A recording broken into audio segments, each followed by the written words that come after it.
안녕하세요. 평범한 이야기의 양규철입니다. 반갑습니다. 2021년 6개월 동안의 시간이 지나고 이제 7월을 맞이했습니다. 이제 후반기에 들어섰는데 이제 불과 6개월만 지나면 이제 2021년이 막을 내리게 됩니다. 지금 저희들이 신경 쓰는 이유는 지난 1년 반 동안 지쳤던 몸과 마음이 지치고 경제 생활도 엉망이 되고 모든 것들이 정말 한 번도 경험해 보지 못한 그런 경험들을 하셨기 때문에 생각하시는 것들이 상당히 많으리라고 생각됩니다. 지금 미국 같은 경우는 아주 빠른 속도로 경제 회복이 이루어지고 있습니다. 지금 미국의 노동부 발표에 따르면 지난 6월까지 85만 명의 근로자가 다시 재취업을 했다, 그런 얘기를 합니다. 그리고 지난해 3월 달까지만 해도 2200만 개 이상의 일자리가 없어졌는데 이제는 약 한 670만 개의 일자리가 생기고 상당히 빠른 속도로 회복되고 있다라고 그렇게 예상을 합니다. 그런데 지금 실질적인 문제는 한국 분들이 종사하고 있는 중소규모의 그런 영업장들이 상당히 직원들을 구하지 못해서 어려움을 겪고 있다, 그런 말씀을 합니다.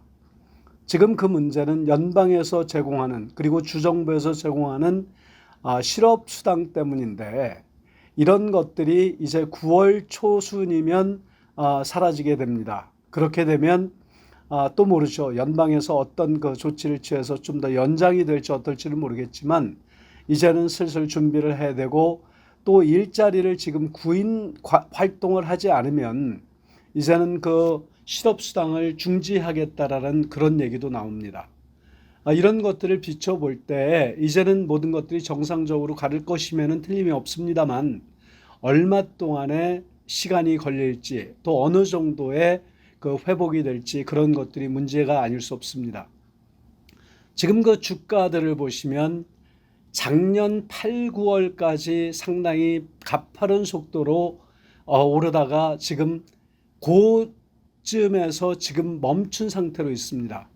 지금 6월 말이 지났는데도 상당히 주식 시장은 좀 움츠린 그런 모습을 보이고 있고, 또 많은 광풍을 불게 했던 코인 열풍들, 특별히 상징적인 비트코인 같은 경우도 6만 불까지 치솟았던 비트코인 가격이 이제 3만 2천, 3만 4천을 오르락내리락거리고 있습니다. 비트코인이 그렇게 되다 보니까 수많은 코인들도 가격이 하락면을 볼 수밖에 없는 상황이 됐는데, 이런 것들이 지금 주가에 대해서 상당히 영향을 주는 걸로 보입니다. 그리고 많은 국가에서는 비트코인을 비롯한 코인들을 어떻게 할 것인가를 놓고 상당히 고민을 하고 있는 그런 모습을 보이고 있습니다.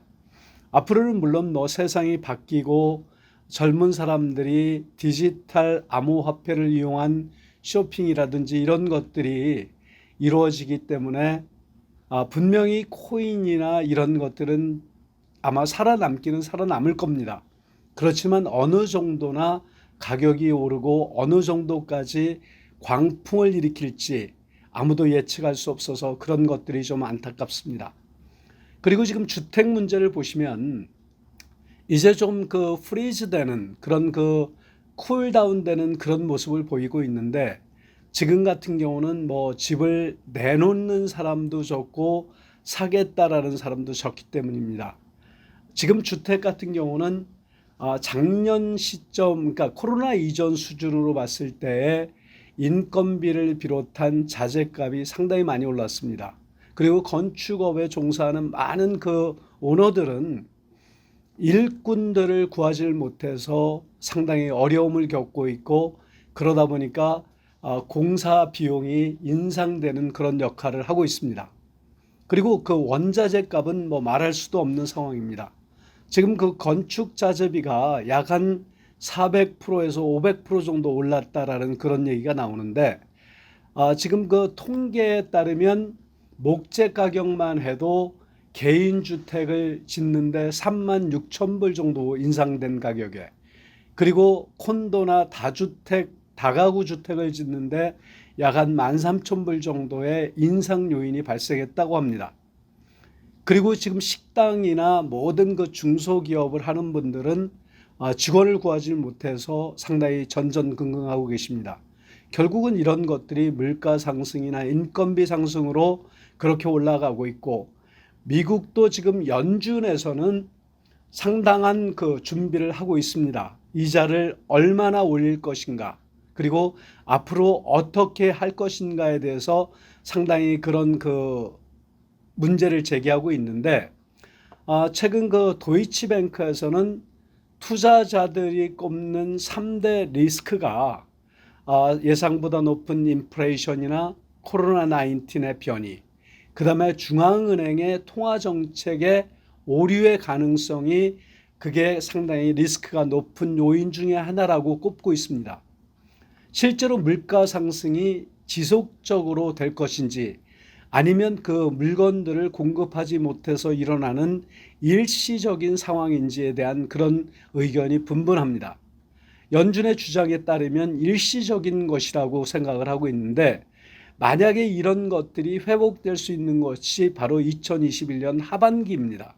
지금부터니까 한두 달 뒤 가을의 문턱에 들어가게 되면 그런 것들이 좀 줄어들 거다라고 이렇게 예상을 하는데, 이런 것들이 과연 얼마 동안 지속될지, 지금 그 모든 그 물품의 공급이 상당히 어려움이 많습니다. 많은 그 제조업이 중국의 의존도가 높기 때문에 많은 물건들이 중국을 통해서 들어오는 경우가 많은데, 미국 같은 경우는 정말 재고가 없어서, 그리고 물건이 없어서 가격이 올라가는 그런 요인으로 발생하기 때문이죠. 그리고 또 한 가지를 지금 꼽고 있는 것들이 델타 변이인데요. 월가에서는 지금 그 델타 변이가 전염성은 높지만 코로나19 백신을 맞은 사람들의 경우는 입원이나 사망률이 낮고, 그리고 그 모든 국민에게 미치는 영향이 상당히 제한적일 거라고 그렇게 얘기를 합니다. JP모건의 그 마르코 콜라노비치는 이런 변이가 시장을 해치지는 않을 것이라고 그렇게 얘기합니다. 결국은 미국 같이 백신 접종률이 높다 보면 사망률이나 그리고 그 전파 속도가 낮을 것이라고 얘기를 하기 때문입니다. 그렇지만 이런 것들은 지금 그 미국만 국한되는 것이 아니고 전 세계에 오픈되어 있는 그런 마켓들을 보면 상당히 이런 것들이 영향이 크지 않을까, 그런 생각을 하게 됩니다.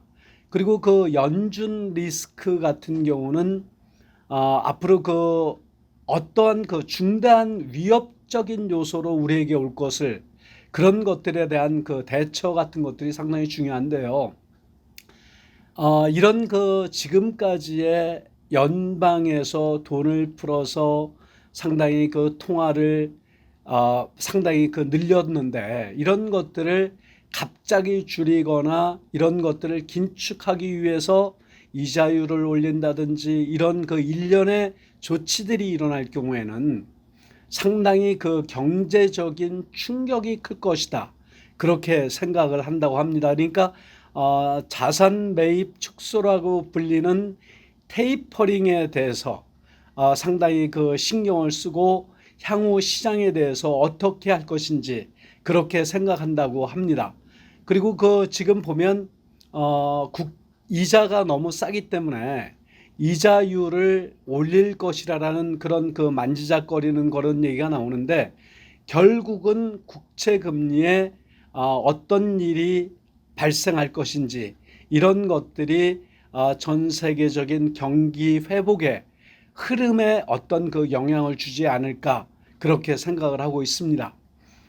그래서 지금 그 모든 일련의 그 위험 요소들을 보면 앞으로 그 인플레이션이라든지, 그 다음에 팬데믹이라든지, 그 다음에 통화 정책이라든지 이런 문제들, 그런 것들을 상당히 신경을 쓰셔야 되는데, 지난 그 팬데믹 기간 동안에 많은 그 미국인들은 뭐랄까요? 그 주식 투자를 하고 부동산 투자를 하고 주택을 매입하고 이런 것들이 결국은 그 어떤 돈이 나왔는지 그런 것들을 한번 생각해 볼 필요가 있습니다. 이때 그 결국은 그 신용카드 사용 그리고 융자한 것들이 상당히 늘었다. 지난 그 1년 반 동안 코로나 사태에서 상당히 그 늘었다라고 얘기를 하거든요. 그러니까 지금 그 자동차 융자 케이스를 봐도 아주 그 엄청나게 늘었다라고 합니다. 그러니까 지금은 그 자동차 공급도 상당히 제한적이기 때문에 자동차 가격도 오르고 중고차 가격도 많이 올랐습니다. 결국은 이런 것들을 일련의 상황들 이런 것들을 보면 융자 자동차나 주택 그리고 재융자 이런 것들을 통해서 좀 자금을 갖다가 좀 쓰는 그런 빚을 지는 그런 생활을 많이 했다라고 그렇게 봅니다. 그러니까 지금 자동차 융자 같은 경우에 작년에 대비해서 약 한 59% 그렇게 늘었고 석 달 동안 올해 1분기를 보면 약 한 12% 정도 늘었다라고 얘기합니다. 그리고 신용카드 사용도 3월 한 달 동안에 약 한 그 32%가 급등하는 그런 모습을 보이고 있다라고 합니다. 결국은 미국민들의 개인 소비 지출이 엄청나게 늘었다 이렇게 얘기하거든요. 그러니까 서브프라임 전에 많은 분들이 경험하셨을 겁니다. 집을 살 때 약 한 그 120% 정도의 융자를 해줬는데 그러다 보니까 20%의 차액을 흥통망통 쓰다 보니까 상당히 많은 그 빚에 허덕이고 그런 것들로 인해서 찾아온 그 서브프라임을 어떻게 극복할 것인지 그렇게 고민을 했던 그래서 문제가 더 커졌던 그런 것들이 있었습니다. 그리고 지금 보통 그 융자 회사들이 홈 에큐리에 대한 그런 그 융자들을 상당히 많이 했었습니다. 그리고 아주 공격적으로 융자를 해주겠다라는 그런 마케팅 전략을 벌인 끝에 지금 그 상당히 많은 그 미국인들이 빚을 졌다 그렇게 얘기를 합니다. 그러니까 지금 그 금융 위기가 일어날 수 있는 또 파급 효과들이 있는데 그런 것들의 그 중요점을 보면 주택 가격의 평균 6년 이상의 기간 동안에 35% 정도 하락하고 또 주식 가격은 평균 3년 반 동안 56%의 하락을 보인다고 합니다. 그리고 실업률이 경기 하락 사이클에서 평균 7% 상승하고 4년에 걸쳐서 실업률이 상승이 계속된다라고 얘기합니다.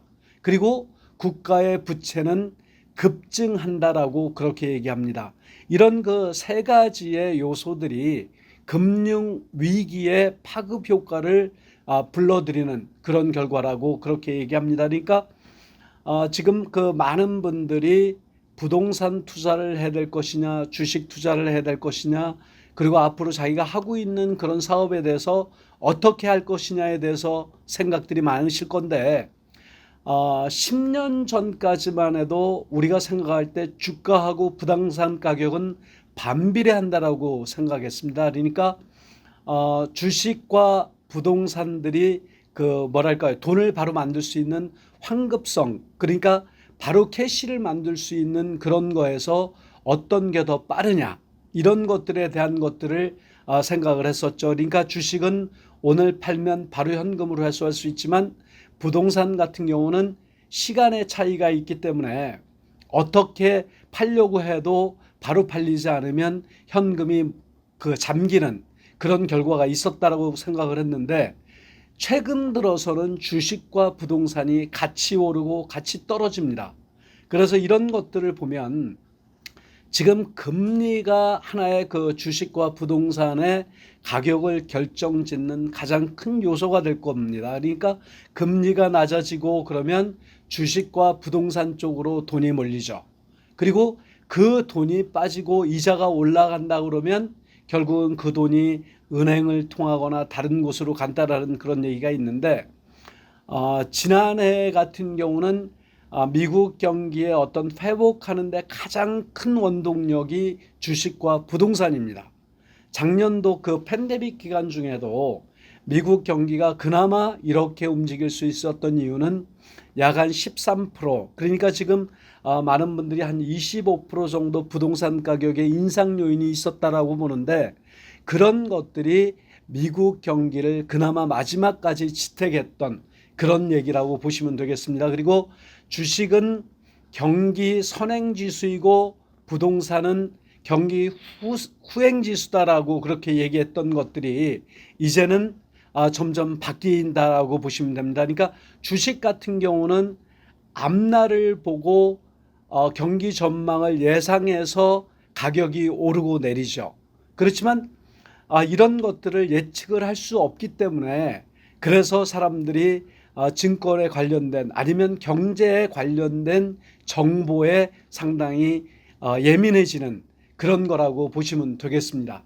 그러니까 지금 그 과거에 우리가 그 우리나라의 그 IMF나 그리고 이제 그 서브프라임 같은 그런 상황들이 어떻게 바뀌는지, 그리고 옛날에 부동산과 주식 시장이 반비례했을 때 어떤 것들이 악재인지, 이런 것들, 그런 것들을 좀 눈여겨보실 필요가 있다고 봅니다. 그러니까 이제 지금 그 금리 인상이 경기 회복에 아마도 좀 도움은 될 겁니다. 이런 것들이 많은 분들께서는 주택이나 이런 것들에 아주 악재가 될 거라고 그렇게 생각하실 수가 있겠지만, 실질적으로는 그런 것들이 어떻게 보면 그 인플레이션을 좀 낮추고, 그리고 경기가, 그리고 모든 그 경제가 반듯하게 돌아가는데 그런 그 효과가 있을 거라고 예상합니다. 그러니까 많은 분들께서 염려하시는 그 팬데믹이라든지 금리 인상이라든지 주택과 주식 시장들 한번 그 눈여겨보시고 그저 지난 날들을 거울 삼으시면 됩니다. 무리하게 투자하고 무리하게 한 곳에 몰입하시다 보면 나중에 꼭 걷잡을 수 없는 문제로 돌아오는데, 될 수 있으면 나눠서 투자하시고 한꺼번에 리스크를 좀 줄일 수 있는 그런 것들은 좀 뭐랄까요, 좀 지양하셔야, 그래야 될 것으로 생각됩니다. 어쨌든 그 무더운 여름에 코로나다 뭐다 해서 여러 가지로 어려우실 텐데, 건강 특별히 유의하시면서 앞으로 그 부동산이나 주식, 그리고 미국 경제 전반에 대한 그런 그 스터디를 꾸준하게 조금씩 해나가시면 많은 실수가 없으실 거라고 생각됩니다. 즐거운 주말 되시기 바랍니다. 감사합니다.